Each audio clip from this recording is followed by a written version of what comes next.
हर पल का आनंद उठा लो। आज ही से मन की एक नई शांति पालो। समय आ गया बदलने का, समय आ गया कुछ करने का। अब उठा लो आनंद प्रतिदिन के जीवन का। आनंद लो प्रतिदिन के जीवन का में स्वागत है। इस हफ्ते हम अपने कार्यक्रम में जीवन में परमेश्वर को पहला स्थान देने के विषय चर्चा कर रहे हैं। मेरे ख्याल से हम सभी जानते हैं कि जिस समाज में हम जी रहे हैं और जो दबाव और मजबूरी हम पर है, यदि हमें इन सब के होते हुए भी परमेश्वर को पहला स्थान देकर उसे वो प्राथमिक प्रधान स्थान देना पड़े, तो फिर हमें जानबूझकर ऐसा करना होगा। यदि यीशु सारी चीजों का प्रभु नहीं है, तो फिर वो प्रभु ही नहीं है। और प्रभु को सब में प्रथम रखे रहने के लिए हमें लगातार समायोजन करते रहना पड़ेगा। आज के प्रवचन का आनंद। मुझे उन लोगों से नफरत है जो परमेश्वर से वचन प्राप्त किए बगैर प्रभु से किसी कार्य को करने की जबरदस्ती करते हैं। हमारा कोई धंधा हो सकता है जो प्रभु और हमारे बीच आ जाता है, उस धंधे में काफी लाभ न मिलने पर भी। यदि आप प्रभु को प्राथमिक स्थान देकर अपनी आमदनी में से 10वां भाग उसे देते रहे, तो आप अपनी समृद्धि को देखकर आश्चर्यचकित हो जाएंगे। प्रभु को प्रथम स्थान दे। कितने लोगों ने यह अनुभव किया है कि आप परमेश्वर से कुछ मांगते हैं और जब वो उसे हमें दे देता है तो वही चीजें हमें प्रभु से अलग कर देती है। हम ऐसा बिल्कुल नहीं कर सकते, इसीलिए प्रभु बीच में आकर बाधा डालने लगता है। जब आपको लगने लगता है कि बाधाएं आ रही हैं और आप जाग जाते हैं और एहसास करते हैं, तो आप उसे दोबारा पा सकेंगे। लेकिन यदि एहसास होने पर भी आप बहाना बनाते फिरते हैं, तो आप उसे खो देंगे।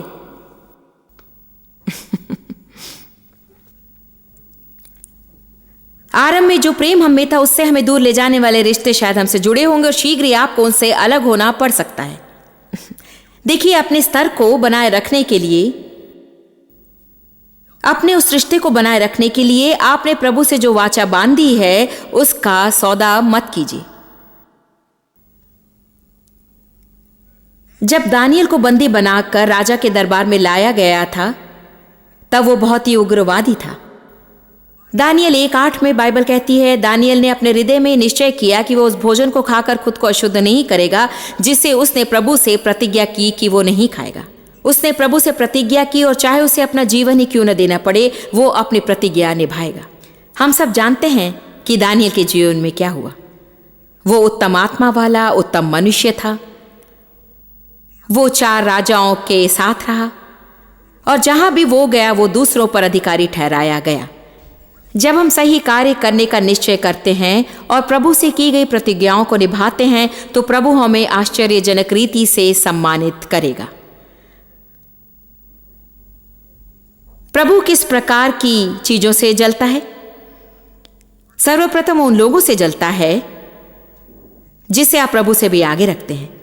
वो नहीं चाहता कि हम पहले उसकी सलाह लिए बिना किसी मनुष्य की सलाह लेने जाएं। देखिए, लोगों से सलाह लेना ठीक है, फिलहाल हमारी एक समस्या है।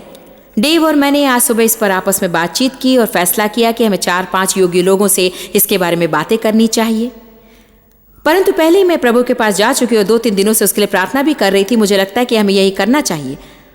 लोगों की राय लेने में कोई बुराई नहीं, परंतु प्रभु के पास जाने से पहले किसी मनुष्य के पास मत जाइए।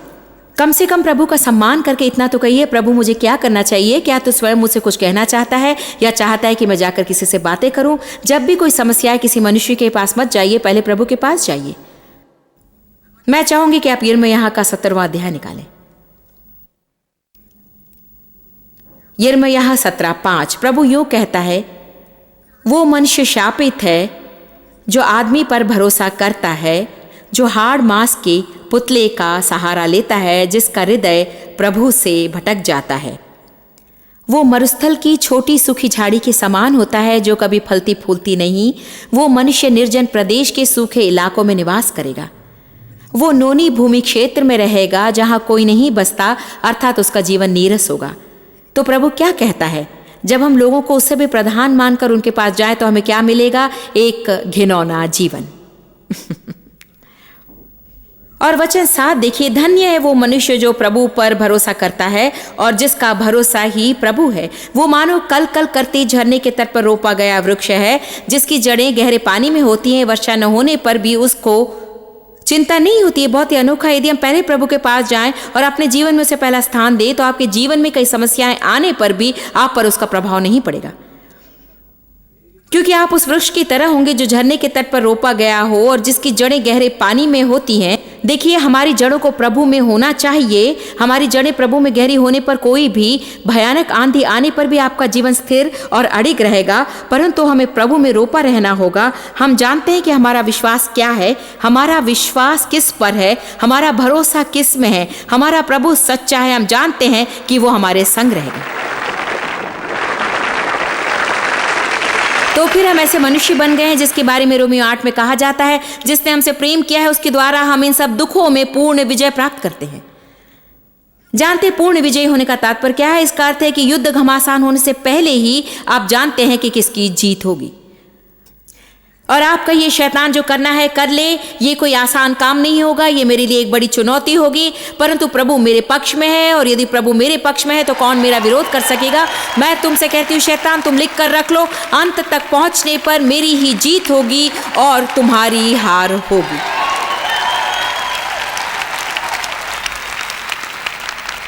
ऐसी बहुत सी चीजें हैं जिससे हमें नहीं डरना चाहिए, और एक चीज जिससे हमें कभी नहीं डरना चाहिए वो है मुसीबत। क्योंकि प्रभु हमारा आश्रय स्थान है, वो हमारा ऊंचा गढ़ है, वो हमारा दुर्ग है और वो हमारा गढ़ है। और संकट के समय उपलब्ध महासहायक यहोवा मेरा चरवाहा है और मुझे कोई कमी नहीं है।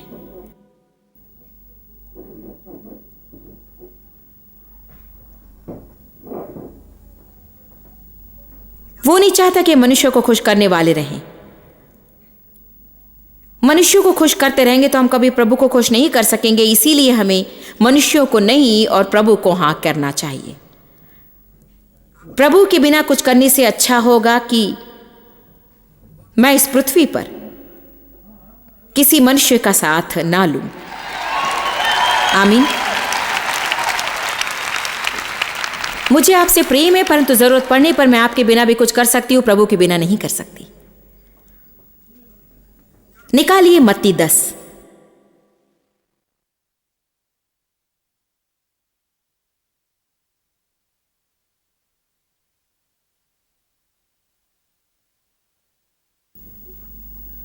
मेरा विश्वास है कि आज आप सबको यहाँ वचन का अध्ययन व उपदेशों को सुनता हुआ तथा प्रभु की महिमा प्रकट करने वाला जीवन जीने का तरीका सीखते हुए देखकर प्रभु आपसे प्रसन्न है। जानते वो कितना खुश होता है।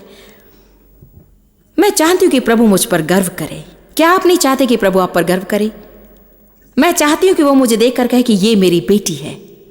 आमीन। आज आप लोगों को देखकर वो यही कह रहा है कि हाँ, ये लोग मेरी संतान है। वहां उन लोगों को नीचे देखिए, वचन के लिए भूखे हैं वे। आपको गरम गरम पकौड़े खाते हुए टीवी देखने की आदत है, और आज यहां आप प्रभु के वचनों को सुन रहे हैं। आप यीशु की नाई प्रतीत हो रहे हैं, जिसने जब उससे खाने को कहा गया तो कहा मेरा भोजन ऐसा है जिसे तुम नहीं जानते हो। मेरे पिता जिसने मुझे भेजा उसकी इच्छा पूरी करना मेरा भोजन है। देखिए, ये वचन जो मैं आपके लिए पढ़ रही हूं, कभी कभी आपको इन पर गौर करना बहुत जरूरी है। मत्ती 10 पद 37, जो पुत्र अपनी माता या पिता को मुझसे अधिक प्रेम करता है वो मेरा शिष्य बनने के योग्य नहीं। जो पिता अपने पुत्र या पुत्री को मुझसे अधिक प्रेम करता है वो मेरा शिष्य बनने के योग्य नहीं। आप अपने परिवार को भी प्रभु से आगे मत रखिए। अपनी नौकरी को प्रभु के आगे मत रखिए, अपने मित्रों को प्रभु से आगे मत रखिए, और न ही अपनी सेवकाई को प्रभु से आगे रखिए। और जानते लोग इन सबको घुल मिलकर कर देते हैं। प्रभु ने मुझसे एक बात कही थी, ये कि सुनो जॉयस, ये तुम्हारा काम है ठीक वैसा ही जब तुम एक इंजीनियर थी। ये तुम्हारा काम है, इस पृथ्वी पर मैं तुम्हें यही काम सौंपता हूं, लेकिन तुम्हें मेरे साथ अपना संबंध बनाए रखना होगा जैसा कि कोई दूसरा जो कोई नौकरी करता हो। मुझे आप तक कोई संदेश पहुंचाने के लिए नहीं वरन खुद के लिए भी प्रभु को खोजना जरूरी है। प्रचार करने हेतु जब मैं प्रभु को खोजती हूं तो वो मेरा काम है। क्या आप समझ रहे हैं? लेकिन मेरा एक जीवन है जिसे जीना है, मुझे आत्मा के फल में चलना है। मैं मंच पर आपको जो उपदेश देती हूं उसे खुद बंद दरवाजों के अंदर करना चाहिए। मैं प्रचार करने के लिए यदि अध्ययन करती हूं तो उसका अर्थ ये नहीं कि यदि मैं उसे अपने लिए भी ना करूं तो भी उसका पालन बंद कमरों में कर सकूंगी। सेवकाई करने वाले इसके दोषी हैं। वे गलत समझ लेते हैं कि वे कलीसिया की जरूरतों के लिए कलीसिया के प्रार्थना सभाओं में प्रार्थना करने जाते हैं, तो इसीलिए वो उनकी प्रार्थना का समय नहीं है। तो आपका क्या होगा? क्या होता है जब आप सेवकाई में इतने व्यस्त रहते हैं कि आप अलग होते जाते हैं? और हर बार ऐसा ही होता है। एक बार प्रभु ने मुझसे कहा, अरे तुम अपने आप पर घमंड करती हो कि तुम मेरे लिए काम करती हो, समस्या ही कि तुम मेरे साथ समय नहीं बिताती हो। तुम्हें जो करना है इसके साथ साथ करो। यदि आप अपनी माता या पिता को प्रभु से आगे रखेंगे, यहां तक कि आप अपने बच्चों को उससे आगे रखेंगे, तो फिर वो कहता है आप उसके योग्य नहीं हैं। आप उसके योग्य नहीं हैं।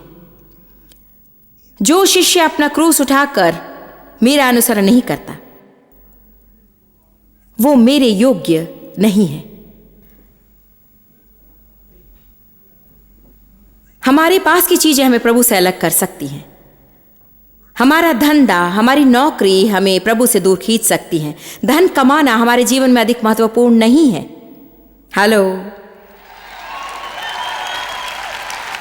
प्रगति करना और आपके मित्रों के पास जो कुछ है उसे खुद भी पा लेना ही जीवन में सब कुछ नहीं है। अपनी प्राथमिकताओं को सही क्रम दिए बिना एक महल में रहने से अच्छा है कि प्राथमिकताओं को सही क्रम देकर छोटे घर में रहें। Come on now. हम सभी सपनों के महलों में जीना चाहते हैं, सभी सफल हो सकते हैं, परंतु आपको ध्यान रखना होगा कि वो भयानक सपने में ना बदल जाए। और प्रभु को अपने जीवन में प्रथम रखिए। आजकल का जीवन ऐसा है कि परिवार का निर्वाह करने के लिए दो लोगों को नौकरी करना बहुत जरूरी हो जाता है। मैं महिलाएं नौकरी करने के खिलाफ नहीं हूं, परंतु कहूंगी कि कभी कभी उन महिलाओं को देखकर जो घर में रहने का फैसला करती हैं, यद्यपि इससे वे दूसरे के पास जो चीजें हैं उसके पास तक भी नहीं आ सकेंगी। कभी कभी आपको ऐसा करना होता है क्योंकि ऐसा न करने पर आप जी नहीं सकते। लेकिन यदि आपको परिवार की देखभाल या ऐशो आराम की जिंदगी में से एक को चुनना पड़े तो आपको उनमें से प्रमुख को प्रथम स्थान रखना होगा। बाद में भी ऐशो आराम करने का वक्त मिल सकता है। हम सभी जानते कि आजकल हमारे समाज में बड़ी समस्या है बच्चों का पालन पोषण। आमीन। आप कभी ये मत कहिए कि मैं केवल मां हूं। ऐसा मत कहिए कि मैं सिर्फ एक मां हूं। ऐसा बिल्कुल मत कहिए कि मैं केवल एक मां हूं। आप एक मां हैं और संसार में सबसे ऊंचा पद यही है। आमीन। कभी पैसों को आप पर अधिकार जमाने, आपको गुलाम बनाने का अवसर मत दीजिए। धन कमाने के कई रास्ते प्रभु आपको बताएगा। धन कमाना उतना महत्वपूर्ण नहीं है। मरकुस 4 में बताया गया कि किस तरह से धन का लालच और संसार की चिंताएं हमें वचनों से दूर रखती हैं। और यद्यपि आप यहाँ हैं, शायद आप 3 दिन इस सम्मेलन में भाग लेकर वचनों को सुनते हैं, सिर्फ वचन वचन वचन। क्या आप जानते हैं, यहाँ से चले जाने पर यदि आप प्रभु को अपने जीवन में पहला स्थान नहीं देंगे तो संसार की चिंताएं आपके अंदर से वचन को निकाल देंगी और फिर आप जिस उद्देश्य से यहाँ आए थे और आपने जो समय बिताया था सब व्यर्थ हो जाएगा। इसकी जिम्मेदार मैं नहीं हूं। मैंने अपना काम कर लिया है। अभी कोई 15 मिनट में ये सब जब समाप्त हो जाएगा तब आप उन उत्तम बातों को ग्रहण कर लेंगे जो मैं बता रही हूं और मैं यहाँ से खाली लौटूंगी और कल फिर नई बातों को लेकर आऊंगी। मैं इसके लिए शुक्रगुजार हूं क्योंकि प्रभु ने मुझे इसलिए बुलाया और मुझे ये भाता है। लेकिन आपको घर जाकर अपना फर्ज निभाना होगा।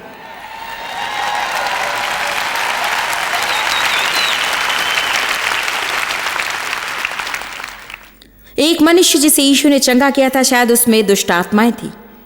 यीशु ने उसके जीवन में जो कुछ किया उससे वो प्रभावित हुआ, इतना अधिक प्रभावित हुआ कि वो यीशु के पीछे चलने को इच्छुक हुआ। मुझे यकीन है कि इन दिनों में आप में से कुछ लोग प्रभावित हुए और सोच रहे, अरे मैं आज से हर जगह इनके साथ चलूंगी, मैं इनके साथ काम करना चाहती हूं। खैर, आप जानते हैं यीशु ने उस मनुष्य से क्या कहा? घर जा। घर लौटकर उन्हें दिखा। उसने ये तक नहीं कहा कि उन्हें बता, उसने कहा घर जाकर उन्हें दिखा कि मैंने तेरे लिए कितने महान कार्य किए हैं। और मैं आज आपसे क्या कह रही हूं जानते हैं? घर जाएं और छोड़ दीजिए। आमीन। घर जाकर दिखाइए कि आप कितने बदल गए हैं। घर जाकर उपदेशों का पालन कीजिए। घर जाकर अपनी प्राथमिकताओं को क्रमबद्ध कीजिए। घर जाकर प्रभु को प्रथम स्थान दीजिए।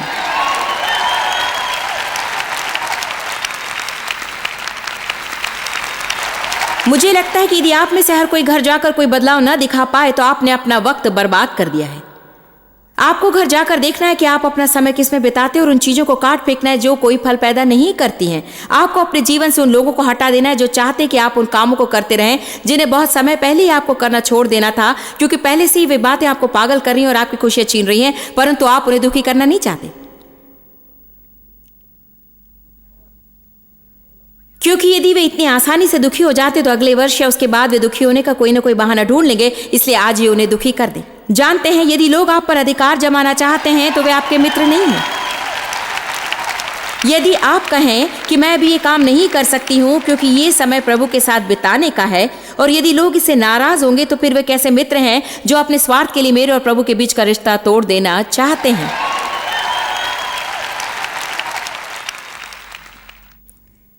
आमीन। धन्यवाद भाई। खेल या आपकी हॉबी आपको प्रभु से दूर कर सकती है। मनोरंजन आपको प्रभु से दूर रख सकता है। केवल संकट के समय प्रभु के निकट मत जाइए। आज के उपदेशों का यह प्रमुख अंश है। केवल संकट के समय प्रभु को मत खोजिए। ये बहुत अच्छी बात है कि मुसीबत आने पर लोग टेलीविजन बंद करके अपने मित्रों को मना करके प्रभु को खोजने लगते हैं, परंतु उनकी मुसीबतें दूर हो जाने पर, जब उनका संकट टल जाता है तो क्या होता है, दोबारा वही सब करने लगते हैं। इस्राएलियों ने यही किया, बार बार और बार बार और बार बार और बार बार। आप उसे पढ़कर अवश्य सोचेंगे कि ये कितने मूर्ख कैसे हो सकते हैं। हेलो, बाइबल हमें बताती है कि जो यात्रा उन्हें 11 दिनों में पूरी करनी थी, उसके लिए वे निर्जन प्रदेश में 40 दिन भटकते रहे। क्या आप समझ रहे हैं? आप कब तक एक ही पहाड़ का बार बार चक्कर काटते रहेंगे? प्रभु अपना मन नहीं बदलने वाला है, तो उसके ढंग से काम कीजिए। उसे सारी चीजों का स्वामी बना दीजिए। अपने लिए थोड़ा बहुत बचाकर बाद में ये मत कहिए कि आपने कितना महान त्याग किया है।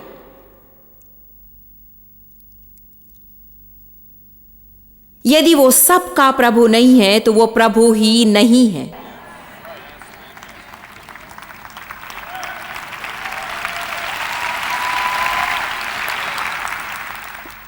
आप अंदाजा भी नहीं लगा सकते कि यदि आप अपनी कमाई में से प्रथम 10% प्रभु को देने लगे तो आपका जीवन कितना बदल जाएगा।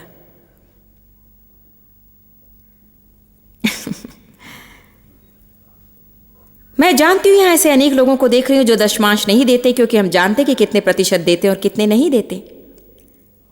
केवल प्रभु ही जानता है कि कितने लाखों टेलीविजन के दर्शक चैनल बदलने को तैयार हो गए हैं। अरे रिमोट को रख दीजिए। यदि आप 2-3 चैनल बदल भी दें, वहां भी मैं दिखूंगी, इसलिए इसी को देखते रहिए।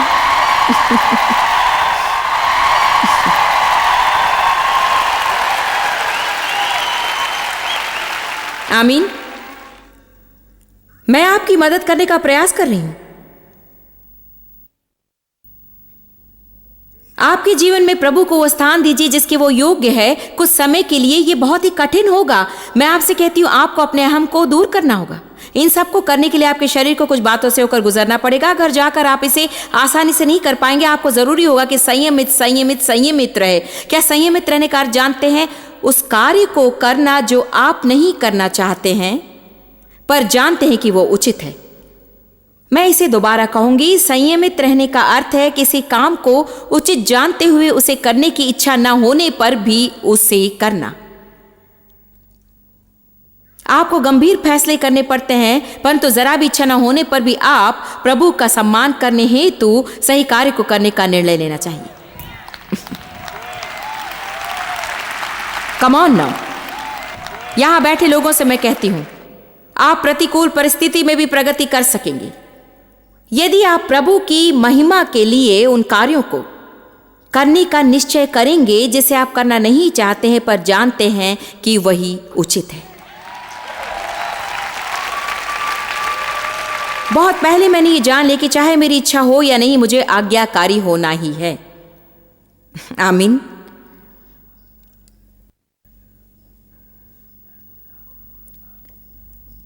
व्यवस्था विवरण का 8वां अध्याय बाइबल का एक बढ़िया अध्याय है।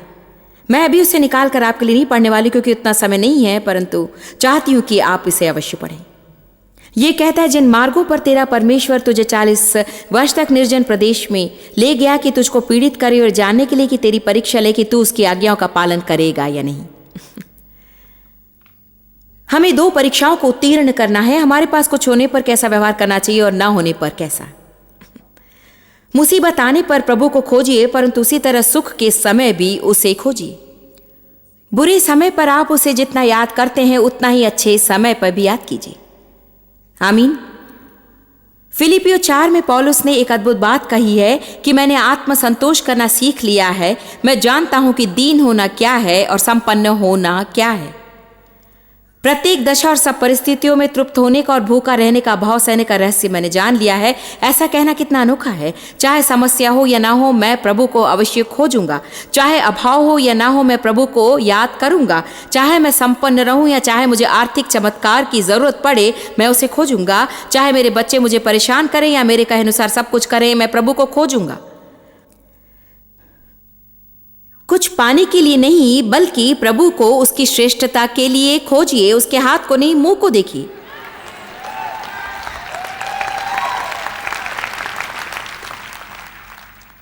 यदि उसके मुंह को देखेंगे तो आप जान लेंगे कि उसका हाथ सदा खुला हुआ है, लेकिन उसका हाथ ही देखेंगे तो आप उसका अपमान करेंगे। क्या आप जानते कि प्रभु का भी अपमान हो सकता है? वो एक व्यक्ति है, लेकिन हम जैसा व्यक्ति नहीं, वरन वो एक आत्मिक जीव है। उसका भी एक व्यक्तित्व है, उसकी भी भावनाएं हैं। प्रभु का आत्मा भी दुखी होता है। जानते यीशु रोया। हम उसे दुखी कर सकते हैं, उसे खुश कर सकते हैं, हम पर गर्व कर सकता है, वो उसे निराश कर सकते हैं। हमें प्रभु की महिमा के लिए जीना चाहिए। यही इसका अर्थ। ये केवल कोई गीत नहीं जो हम गाते हैं। मुझे उसकी महिमा के लिए जीना है। मैं चाहती कि वो मुझ पर गर्व करे। मैं उसे शर्मिंदा करना नहीं चाहती। मैं नहीं चाहती कि प्रभु ने मुझे जो काम करने का सौभाग्य दिया है उसके लिए वो पछताए। जानते हैं, आज्ञाकारिता ही प्रेम का सबूत है। अपने हर एक फैसले में प्रभु को प्रथम रखिए। यीशु ने यूहन्ना 14:15 में कहा, यदि तुम मुझसे प्रेम करते हो तो मेरी आज्ञाओं का पालन करो।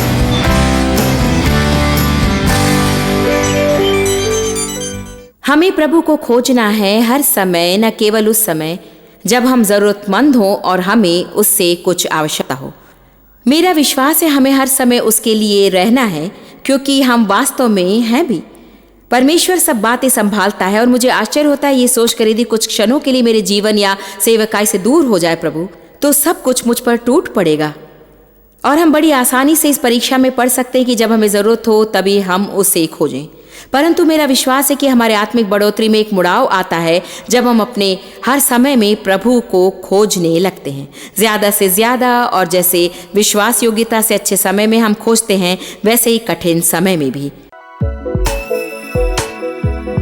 आप जितना जानते हैं उससे भी अधिक आप हमारे लिए जॉइस मेयर मिनिस्ट्रीज एशिया में महत्वपूर्ण है। हम आपकी सराहना करते हैं। आप सौभाग्यों का धन्यवाद देते हैं कि इस संसार भर की सेवकाई को आप सफल कर रहे हैं। एक साथ हम भूखों को भोजन, गरीबों को कपड़े दे रहे हैं और पूरे संसार में सुसमाचार प्रचार कर रहे हैं। हमसे आज ही संपर्क करें या लॉग करें jmmindia.org। अपने प्रार्थना निवेदन भेजें, हमारे स्रोत के विषय जानें, जॉइस की सभाओं के विषय जानें। और जैसे हम पूरे संसार में मसीह के प्रेम को बांटते हैं, तो आप हमारे साथ सहभागी हो जाएं।